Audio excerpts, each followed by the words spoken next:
Hi everybody, and welcome back to Plastic Models by a Regular Dude, and the final reveal of the viewer's choice build number 2, which is the Eduard MiG 21PFM Prophy Pack Edition 1/48 scale, kit number 8237. This is the final product. So a few comments about the kit. Flawless. It works great, fits together very well. No surprises, nothing weird going on. It does come with photo etch, and to me it's the right amount of photo etch. It's not too much, not too little. You get the cockpit interior, control panels on the sides, instrument panel, seat belts, few parts on the outside, but it was a good amount of photo etch. Wasn't too hard to work with, and I think it was nice to have some photo etch, that not just photo etch for photo etch sake, but just to really make some details pop. As for the products I used, as you can see over here, to prime it, I used the gloss black primer, which is recommended to use in conjunction with the Vallejo acrylic metal color. In this case, whoops, that's dull aluminum. That's not the one I used. I used aluminum 77701, and I also used 77712 steel for some of the darker metal parts. But that made up the basis of the majority of the airframe. And then I used the steel color for the exhaust. Then for the interior of the landing gear bays, as per recommendation in the instructions, I used MiG, Ammo by MiG acrylic color, color 219, which is interior green, which was the closest I could get in the ammo or in any color to match the callouts on the instructions. I also used, for the interior of the cockpit, I used MiG 223, which is interior turquoise green, and it matches the pre-painted stuff fairly well. It's a little bit greener than the photo etch instrument panel color, but it's close enough for me, and I think it works out okay. I could have monkeyed around and tried to mix it, but Then for like the tires, a few of the black things, I used NATO Black by Model Air. Used that with a regular paintbrush. And then for the nose cone and the hubs on the wheels, I used Tamiya Green X5. So that's the colors I used. As far as any other materials, I only had to do a slight bit of filler right here, and I used the Vallejo plastic putty. I haven't used this very much. I had a lot of trouble with it on something I tried before, but I finally kind of figured out how to use it, and it works really well.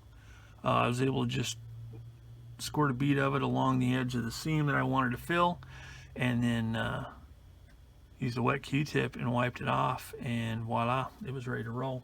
So good stuff. Might not work for everything, but in this case it worked pretty good for a filler and a gap. As I mentioned, the fit was great. One thing that I was kind of getting frustrated with was this part right here that glues onto the spine of the upper part of the fuselage here. And with a lot of clamping, I could have got it all snuggled down, but I looked at some reference photos, and I think it's supposed to be a little bit gappy around the edges, because from the photos I saw, none of these seams that go along the side here are perfectly flush with the fuselage. There seems to be a gap, so it's not real precision crafted for whatever reason. So other than that, everything fit great. No surprises. I used some lead fishing sinkers, round ones, for weight in the nose, so it wouldn't be a tail sitter, so it would sit properly. One thing, the landing gear is far enough back on the wings that that kind of helps. I didn't have to put a whole lot of weight in the front, and it sat just fine. On this particular version, the Czechoslovakian version, it has this gun pod on the bottom, which I liked, and it was kind of cool. I had the little shark mouth or whatever it is on there. I like that, and that's one of the reasons I chose this color scheme, was because of that. And I like the Czechoslovakian scheme, and I like this little crest thing here. No other reason. And the fact that it was all bare metal. It's my second bare metal aircraft, and it worked great with the paint I chose. So this is it. I could do a little bit more cleanup on my missiles here. So there's a little bit of splotchiness from the clay wash, but worked out well. I also used Future to do a clear coat. The reason I used Future, there's a lot of clear coats. I've used a few different ones, but I like the Future because I've never had a reaction with either the weathering products or the paint that I've used. And I know it's a floor care product and not model specific, but I've had really good luck with it, and it seems to work. It allows when I use an oil wash, it allows it to flow well into detail and along seams. And whenever I use clay wash, especially this dark clay wash, dark dirt, for some reason it seems to really want to stick, and it does a good job of wiping off and just leaving deposits behind in the panel lines, rivets, and other surface detail when I use Future. So that's why I use it, and it's inexpensive, and it's already like super thin, so it sprays real easily, and you can layer it up to get a nice, you know, it doesn't fill in the detail like I thought it would, but it worked. So that's what I got. So anyway, that's it. That's the kit. So I'd like to say thanks to everybody who's followed along with this build. I had a lot of fun building it. I'm not really into modern aircraft, but after building this one, I think my mind has changed. And by modern, I mean anything past World War II. I really like, you know, the Cold War stuff. I'm kind of digging it, you know. I think I have some other Cold War era aircraft in my future, mainly because of this one right here.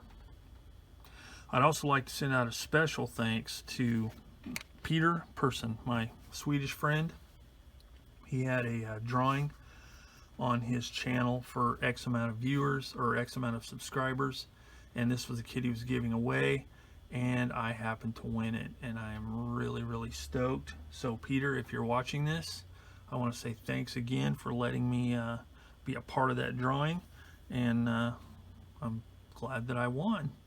So again, thanks Peter. You've been an awesome guy for a lot of reasons, and you know, appreciate the opportunity to win this kit. So I've had a lot of fun with it, and it's helped me overcome my fear of bare metal finishes and jet type aircraft. So anyway, thanks everybody for watching.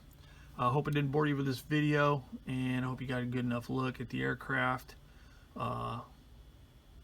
Thanks for all the comments and suggestions and encouragement throughout this build. I really appreciate the interaction, and have some more videos coming up soon. So anyway, thanks again for watching the Plastic Models Dude Viewer's Choice build number 2. Stay tuned for more. And if you have any questions or comments or critiques of this aircraft, please put them in the comments section below. I'd like to hear them, and I'll get back to you as soon as possible. So until next time, thanks, and I will see you all later.